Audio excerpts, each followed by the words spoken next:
agora é hora do quadro que trata das questões jurídicas do meio rural, o direito agrário. No seu último comentário, o advogado Pedro Putini Mendes explicou como é feita a classificação de áreas da propriedade rural dentro do sistema de regularização ambiental. Hoje, o especialista em leis agrárias traz um passo a passo de como fazer a regularização ambiental da propriedade rural. Com a transformação da medida provisória de uma lei federal, essa regularização tem um novo prazo e novas normas para os produtores de todo o país. Vamos conferir? Saudações, Pedro.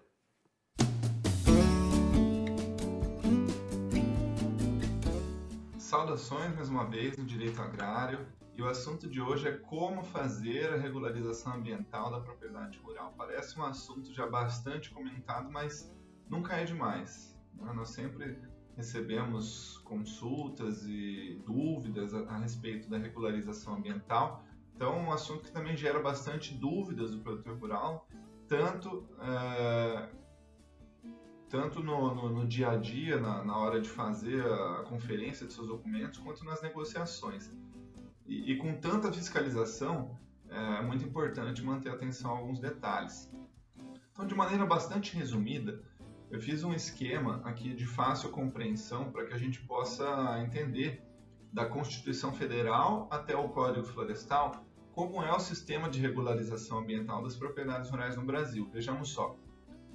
Nesse esquema aqui nós temos, começar da Constituição Federal, lá do lado esquerdo, o princípio da legalidade. Por que é importante isso? Porque o princípio da legalidade, ele diz que somos obrigados a fazer ou deixar de fazer alguma coisa em virtude de lei. E qual é a lei nesse caso? A lei é o Código Florestal. E qual é a obrigação do produtor nesse caso? É o Programa de Regularização Ambiental, o PRA. Então, o PRA vem antes do CAR? Sim, na lei ele vem antes do CAR.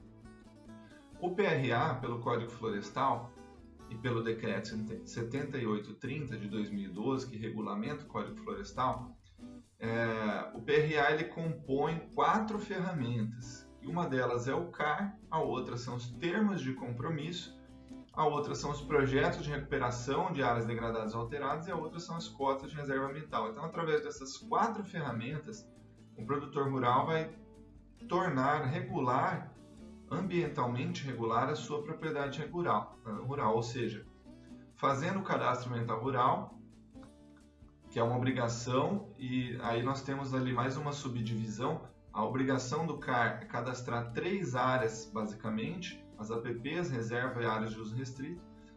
Bom, tendo qualquer passivo dentro dessas 3 áreas, aí nós vamos para aquela segunda ferramenta de regularização ambiental, que são os termos de compromisso.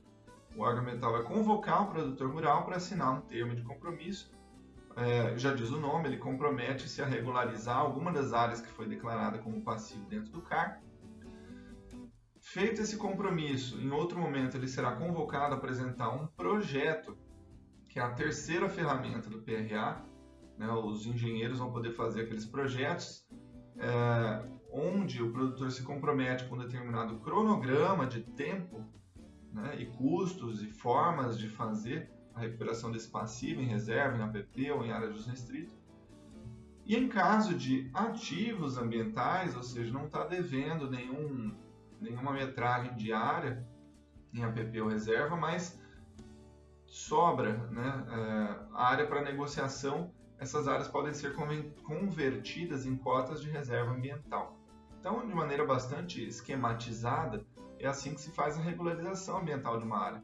Então, partindo da principal obrigação, que é o CAR, depois de todo o processo de conferência das informações declaradas pelos órgãos ambientais nos estados, é dado início ao PRA. Então, na lei ele é ao contrário, na prática o PRA vem depois, E é dado início ao PRA convidando os produtores que possuem passivos para assinar termos de compromisso, que nós já comentamos em outra edição, que é diferente do TAC, Termo de Ajustamento de Conduta, que o Ministério Público chama. O TAC deve conduzir o produtor rural a assinar os termos de compromisso no órgão ambiental.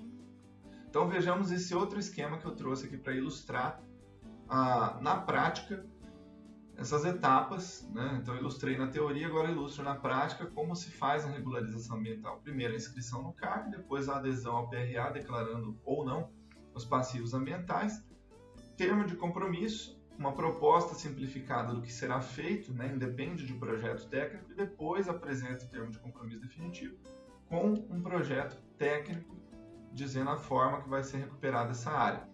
Acabou por aí? Não, não acabou ainda, porque acredito que eu já tenha comentado em outras edições e volto a comentar que hoje são muitos os cadastros obrigatórios que toda propriedade rural precisa ter, e isso também reflete não apenas para aquele que deseja produzir com tranquilidade, mas também de tamanha importância para quem quer comprar com tranquilidade uma propriedade rural, sabendo que está completamente regular, e para isso eu mostro mais um esquema de cadastros da propriedade rural. Vejam a quantidade de cadastros, documentos, órgãos públicos que nós costumamos consultar quando recebemos um interessado em comprar uma propriedade rural. Nós buscamos informações em todos esses bancos de dados, né, no IBAMA, por exemplo, quando o IBAMA tem aquele cadastro chamado Ato Declaratório Ambiental, que é responsável pelo abatimento dos da reserva legal e da APP no Imposto Territorial Rural.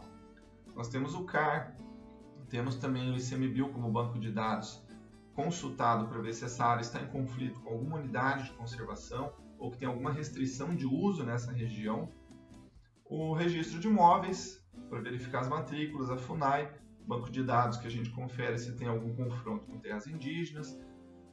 E de outro lado, as informações fundiárias e tributárias, buscadas ali através de vários cadastros, como por exemplo o CENIR, um cadastro que unifica informações do INCRA e da Receita Federal. No INCRA, o CIGEF, a CNCR, CCIR, o georreferenciamento, e na Receita Federal, CAFIR, NIRF, ITR e a declaração do ITR. Acabou por aí? Acabou por aí não, ainda existem muitos outros documentos que podem ser conferidos para garantir total segurança à propriedade rural, mas isso já dá uma boa noção daquilo que nós fazemos em um trabalho de consultoria para garantir segurança jurídica ao produtor rural. Então, cuidar da gestão cadastral de uma propriedade rural tem esse objetivo, né, de evitar a sua aquisição com passivos ocultos, em cuja responsabilidade pode ser transmitida para o adquirente, do vendedor para o adquirente, e também impedimentos na realização de diversas transações imobiliárias, bancárias, ambientais e até mesmo penalidades pela falta de comprovação de muitas informações, como as delimitações, produtividade, áreas de interesse ambiental. E um exemplo dos passivos ocultos, nós já comentamos também, são os desmates. Né? Para aqueles que nunca solicitaram licença do órgão ambiental contando que não serão fiscalizados, se um dia forem fiscalizados, saibam que o Supremo Tribunal Federal já considerou que a reparação de danos ambientais, ou seja, o reflorestamento e a indenização pelo dano causado, são imprescritíveis, né? Ou seja, não perde o direito com o tempo, e assim o desmate que é feito no passado, ele volta a perturbar o proprietário futuro e solidariamente responsável por isso, né? Os tribunais assim consideram, né, a responsabilidade ambiental pela reparação do dano por ser subjetiva, ou seja, independe de culpa, e quem causou deve ser reparado solidariamente. Enfim, a cautela com a gestão cadastral demonstra uma melhor possibilidade de planejamento no uso e ocupação das propriedades rurais e até mesmo conflitos possessórios. Então ficam aí mais algumas dicas de gestão, algumas dicas de segurança jurídica. Saudações e até a próxima. Não é fácil não, pessoal, não é não. Não adianta que você não vai conseguir fazer sozinho não. Sua regularização ambiental tem que contar com o auxílio de um consultor, de um advogado, de um contador, tá bom?